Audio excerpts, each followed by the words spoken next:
ফেরেশতাদের কাবা, কিবলার নাম হচ্ছে আল বাইতুল মামুর, 7 আসমানের উপর। এটা কত বড় শুনেন। বিষ্ণু বলেন প্রতিদিন এই আল বাইতুল মামুর ফেরেশতাদের মসজিদে 70,000 ফেরেশতা ইবাদতের জন্য চান্স পায়। একবার ঢুকে যে বের হয়ে যায় কিয়ামতের আগে দ্বিতীয়বার আর তারা চান্স পাবে না। ওইটা শেষ।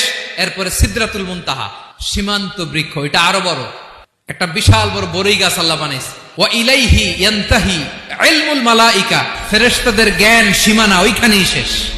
এর উপরে কি হয় ফেরেশতারা আর জানে না। সিদরাতুল মুনতাহার এরিয়া শেষ, এরপরে শুরু হয় আল্লাহুল মাহফুজ, কোরআনের বাড়ি।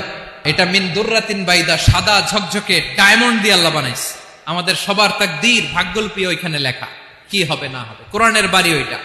ওইটা শেষ, এরপরে শুরু হয় লা জামান লা মাকান এরিয়া।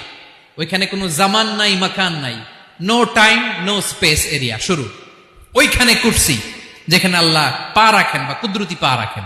আল্লাহ বলে ওয়াসিআ কুরসিয়ুহুস সামাওয়াতি ওয়াল আরদ, আল্লাহর এই কুরসিটা এতক্ষণ যা বললাম এই সবগুলোর চাইতেও বড়।